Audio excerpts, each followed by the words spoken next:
قصور تو ان کا ہے، فضیلت علی کا تو کوئی قصور نہیں ہے.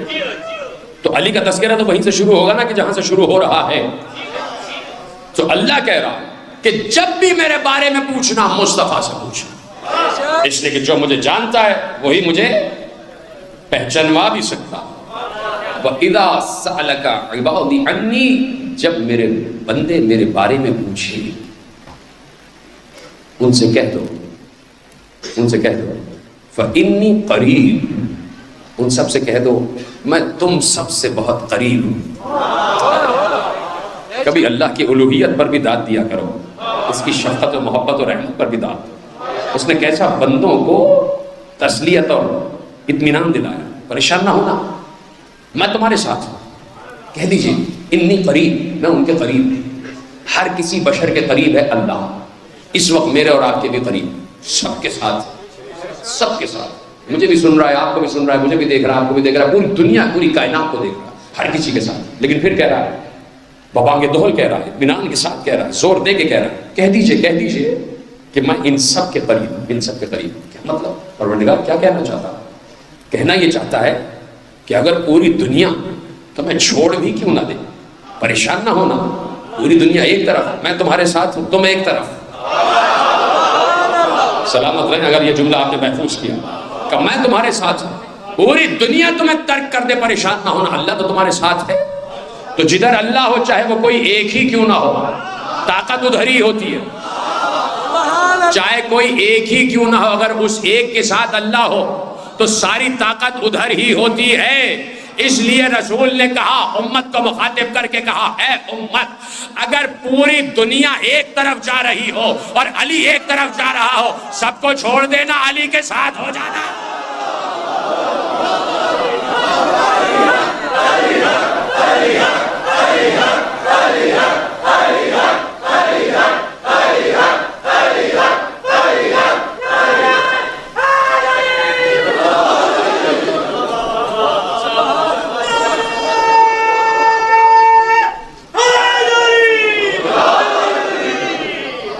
جدھر علی اکیلا جا رہا ہو علی کے ساتھ ہو جانا. اس لیے کہ علی کبھی اکیلا نہیں ہے. تمہاری نگاہ میں اگر اکیلا ہوگا تو ہوگا، لیکن جدھر جدھر علی ہوتا ہے ادھر ادھر حق ہوتا ہے. بڑی آسانی سے سنا آپ نے جملہ، اس لیے کہ پیغمبر نے کہہ دیا تھا پوری دنیا ایک طرف جا رہی ہو، علی تنہا ایک طرف جا رہے ہو، سب کو چھوڑ دینا، اکثریت کو چھوڑ دینا،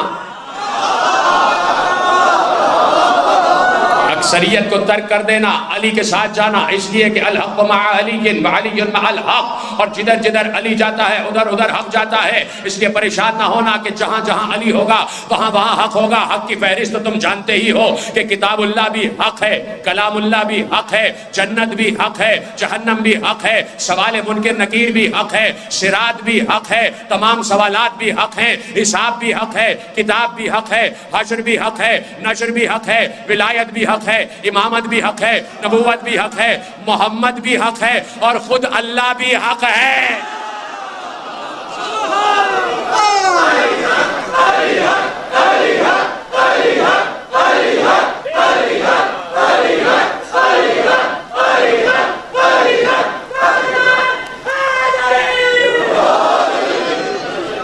جو فرمائی آپ نے کہا کہ جب یہ میرے بارے میں مجھ سے پوچھے ان سے کہہ دینا میں تمہارے قریب ہوں. اجیبو دعوت الداعی اذا دعانے فلیستجیبوا لی. ان سے کہو جب تم مجھے پکارتے ہو تو میں جواب دیتا ہوں. کل میں نے آیت پڑھی تھی ادعونی استجب لکم، آپ کو یاد ہوگی وہ آیت. آج اس سرنامہ کلام والی آیت کا ترجمہ ہو رہا کہ جو بھی مجھے پکارتا ہے اجیبو اجیبو اجیبو، میں جواب دیتا ہوں. دعوت الداعی، پکارنے والے کی پکار پر، جب وہ پکارے، جب کوئی مجھے پکارے اس کی پکار پر میں لبیک کہتا ہوں. جب کوئی پکارے میں اس کی پکار پر لبیک کہتا ہوں. فلیستجیبوا لی، تو تم بھی تو میری پکار پر لبیک کہو. سلامت رہے. تو ترجمہ آپ نے سنا ہے، خدا آپ کی سماعتوں کو اور نکھارے اور تر و تازہ کرے. میں تمہاری پکار پر جواب دیتا ہوں، لبیک کہتا ہوں. تم میرے پکارنے پر لبیک کہو، تم بھی تو جواب دو۔ اللہ کہہ رہا ہے تو سوال پوچھنے کا حق تو ہے نا، پروردگار تو نے کب پکارا؟ تیری پکار کی آواز تو آتی ہی نہیں، تو یقیناً اس وقت بھی پکار رہا ہوگا۔ تو نے کب پکارا؟ کبھی بھی تو نے نہیں پکارا، اور تو کہہ رہا ہے جب میں پکارتا ہوں تم جواب دو۔ تو بہرحال 1400 برس ہو گئے، نبی کے دور میں بھی کسی نے تیری آواز سنی نہیں، آج تک تیری یہ آیت زندہ ہے لیکن تیری آواز ہی نہیں آتی۔ تو کہہ رہا ہے جب میں پکاروں تو میری آواز پر لبیک کہو، جب میں پکاروں میری آواز پر لبیک کہو۔ تو اللہ کہے گا کہ یہی بات تو تمہیں سمجھا رہے ہیں، اسی بات کا نام تو معرفت و عبودیت ہے کہ میں نہیں پکارتا، میں نہیں پکارتا، لفظ میرے ہوتے ہیں، زبان کسی کی ہوتی ہے، جب وہ پکارے تو اس کی پکار پر لبیک کہو۔ سلامت رہے آپ۔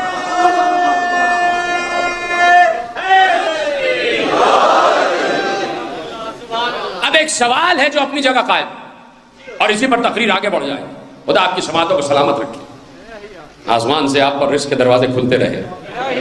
اجیب دعوت الداع اذا دعان، میں پکار پر لبیک کہتا ہوں، مجھے پکارو گے میں جواب دوں گا۔ سوال یہ ہے کہ وہ کس کے پکارنے پر لبیک کہتا ہے اور اسے کیسے پکارا جائے کہ وہ لبیک کہے۔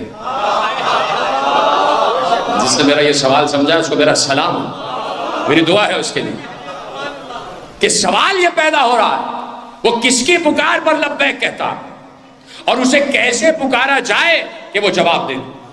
اس کا مطلب ہے کہ کوئی طریقہ ہے اسے پکارنے کا، کوئی پروٹوکول ہے اس کے پکارنے کا۔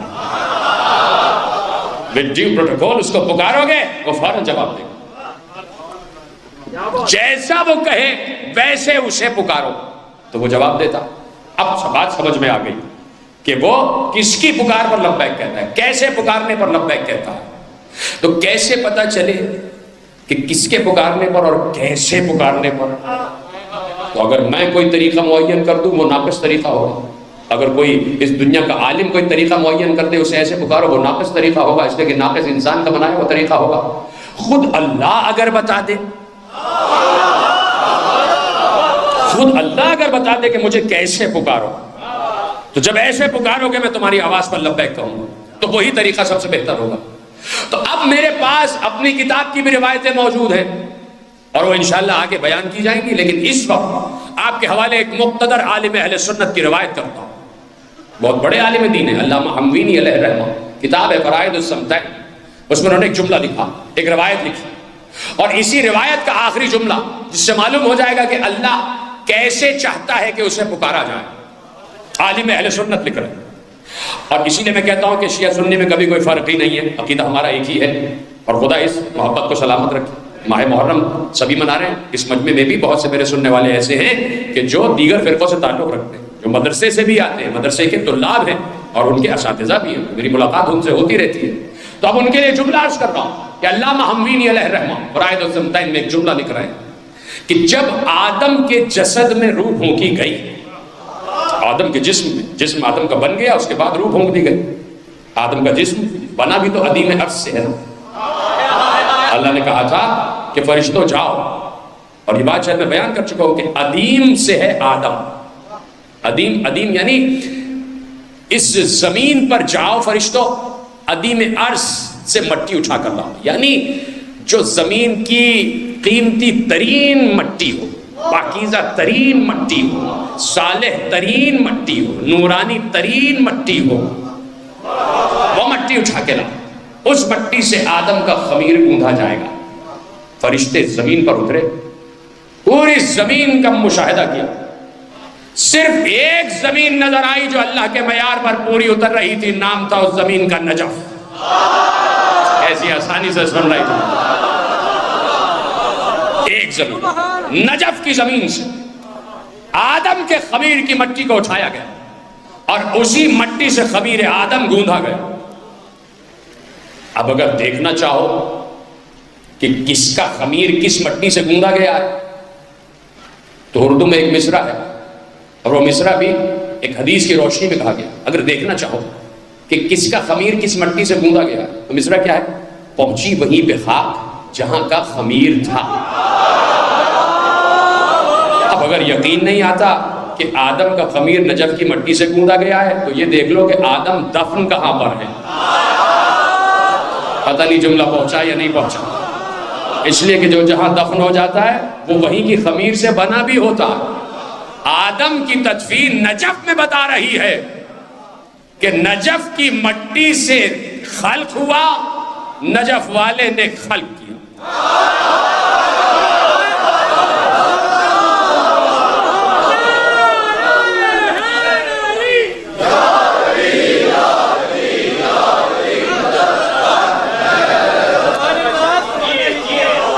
پتہ نہیں کیا سمجھ رہے ہیں، میں کچھ اور سمجھانا چاہ رہا ہوں، آپ کچھ اور سمجھ رہے ہیں۔ بھائی یہ پوری دنیا کا ہر علاقہ اللہ کا ہے نا، تو اللہ مکے والا بھی ہے، مدینے والا بھی ہے، اللہ ہی نجف والا بھی ہے، تو نجف والے نے بنایا۔ میں تو وہ کہہ رہا ہوں، بہرحال جو آپ سمجھ رہے ہیں وہ بھی ٹھیک ہی ہے۔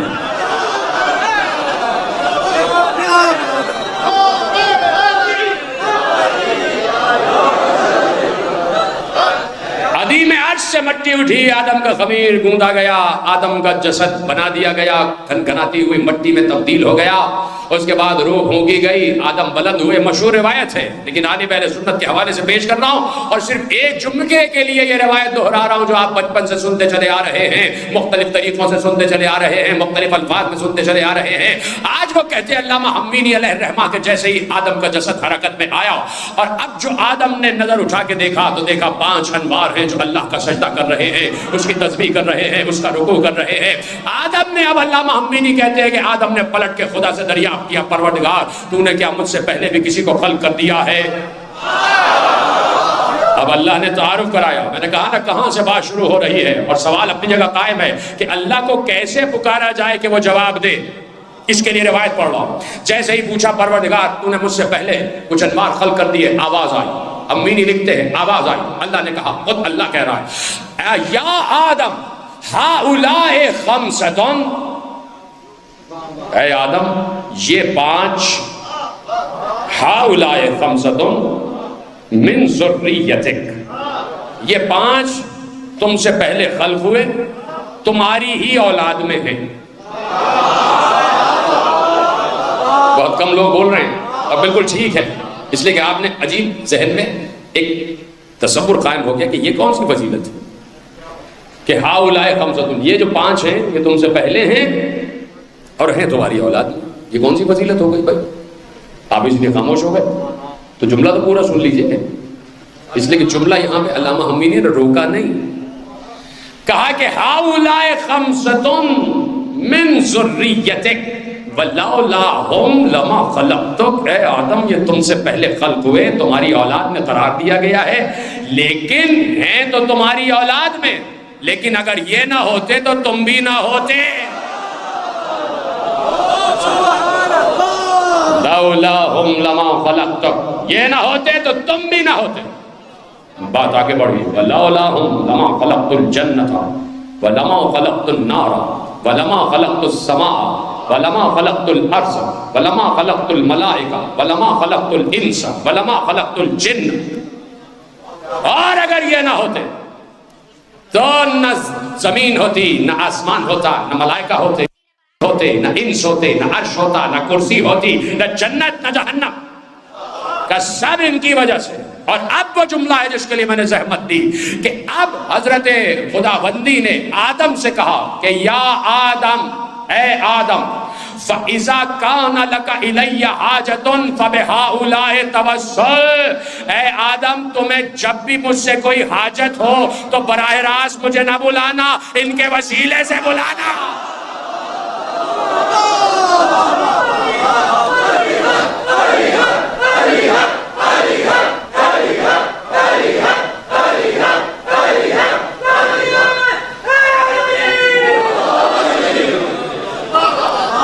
براہ راست نہ بلانا، ان کے وسیلے سے بلانا۔ اب سمجھ میں آیا کہ وہ کس کی پکار پر لبیک کہتا،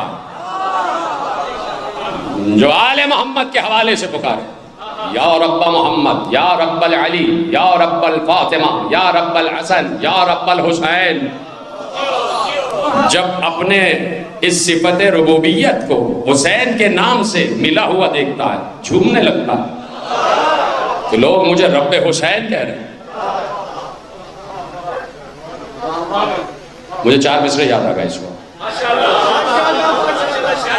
عشق کی ابتدا حسین، عشق کی انتہا حسین. تصور صاحب، عشق کی ابتدا حسین، عشق کی انتہا حسین. ساری قضا ہوئی ادا، کہہ لیا جب بھی یا حسین.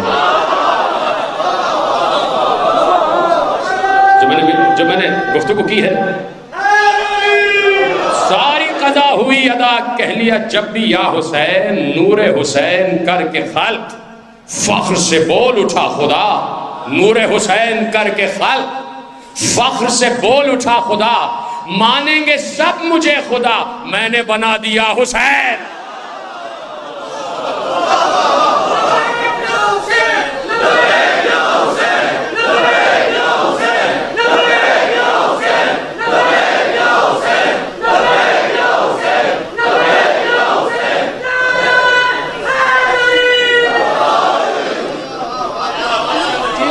وَإِذَا كَانَ لَكَ إِلَيَّ حَاجَةٌ فَبِهَؤُلَاءِ تَوَسَّلْ. جب بھی تمہیں مجھ سے کوئی حاجت ہو، مجھے براہ راست نہ پکارنا.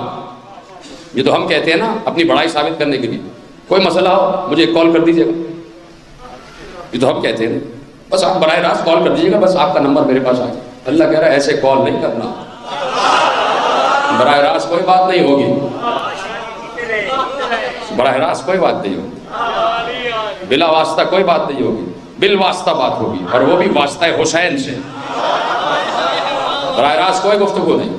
بولو گے جواب نہیں آئے گا، اور جب جواب نہیں آئے گا تو تم جہالت کی تاریکیوں میں غرق ہو جاؤ گے کہ پتہ نہیں وہ ہے یا نہیں. جب جواب نہیں آتا تو آپ یہی کہتے ہیں شاید وہ گھر پر نہیں ہے. تو بھائی تھرو پراپر چینل تو جاؤ، تبھی تو جواب آئے گا. دستک دینے کے انداز کو تو سمجھو، گھر کے آداب کو تو سمجھو.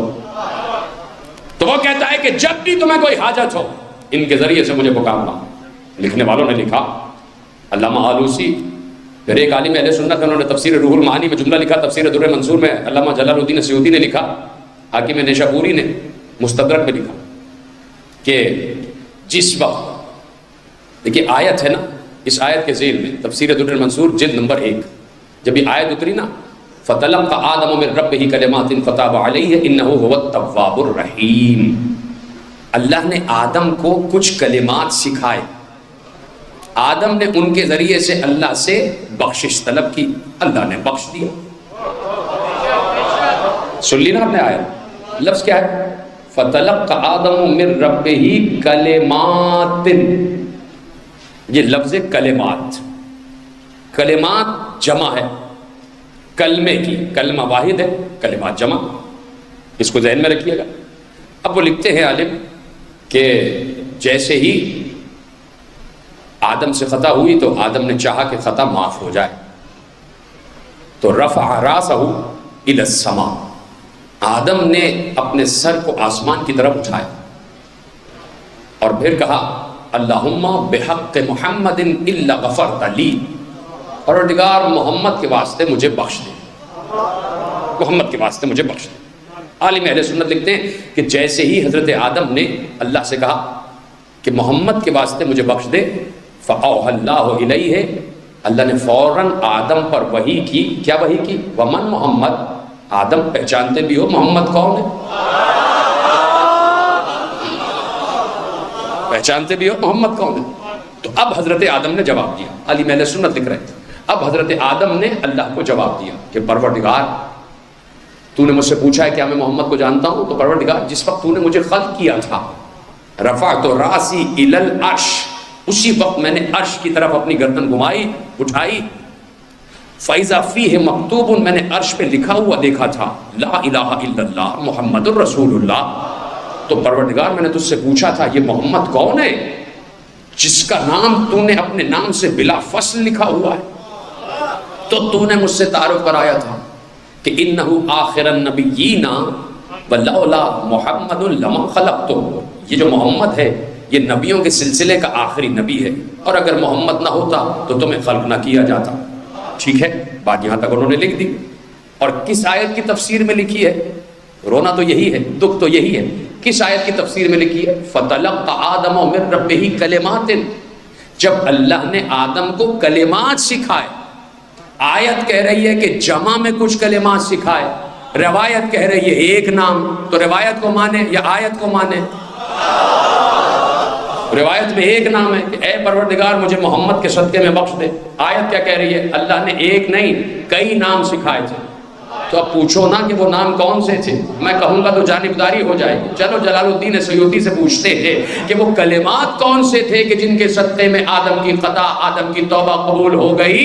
تو اب جلال الدین سیوطی نے لکھا کہ حضرت عبداللہ ابن عباس بیٹھے ہوئے تھے، پیغمبر تشریف فرماتے، اصحاب کرام کا مجمع لگا ہوا تھا۔ ابن عباس نے کھڑے ہو کے رسول اللہ سے بس ادب پوچھا کہ یا رسول اللہ فتلقى آدم من ربه کلمات فتاب علیہ انہ هو التواب الرحیم، اللہ نے آدم کو کلمات تعلیم کی، ان کلمات کے ذریعے سے آدم نے اپنی توبہ مانگی تو اللہ نے توبہ کو قبول کر لیا۔ یا رسول اللہ وہ کلمات کون سے تھے؟ آدم نے کیسے دعا مانگی؟ اور اللہ کے رسول نے سب کو مخاطب کر کے کہا آدم نے ایسے دعا مانگی کہ اللہم بحق محمد وعلی وفاطمہ والحسن والحسین۔ کہ یہ تھا آدم کا توسل، یہ تھا آدم کا انداز تخاطب، یہ تھا آدم کے پکارنے کا انداز۔ اللہ یہ چاہتا ہے جیسے تمہارے باپ نے پکارا ویسے ہی مجھے پکارو۔ بڑی آسانی سے سنا آپ نے، جیسے تمہارا باپ مجھے پکارتا ہے ویسے کیوں نہیں پکارتے؟ جو اپنے باپ کے خلاف کام کرے، دے دیا آپ نے فیصلہ، میں کچھ کہتا تو نہیں، ممبر کا تقدس یہ جملہ تو میں ادا نہیں کر سکتا۔ بھائی تمہارا باپ جیسے اللہ سے مانگتا تھا ویسے ہی تم بھی مانگو۔ یہ تو ہمارے پاک نسب ہونے کی علامت ہے نا کہ کل ہمارے باپ دادا اس فرش پر آتے رہے، آج ہم آ رہے ہیں۔ تو کہا کہ جیسے تمہارا بابا آدم پکارتا تھا ویسے مجھے پکارو۔ پھر میں تمہیں گارنٹی دے رہا ہوں کہ جواب بھی سننا۔ ہم تو جواب سن رہے ہیں، ہم تو اللہ کو ان ناموں سے پکارتے جواب سن رہے ہیں۔ یہ جواب ہی تو ہے۔ سلطنتیں پیچھے پڑی ہوئی ہیں، بادشاہتیں پیچھے پڑی ہوئی ہیں، سپاہیں پیچھے پڑی ہوئی ہیں، لشکر پیچھے پڑے ہوئے ہیں، نہ کل ختم ہوئے، نہ آج ختم ہوئے، نہ قیامت تک ختم ہوں گے۔ تو اللہ کا جواب آ رہا ہے تبھی تو باقی بیٹھے ہیں۔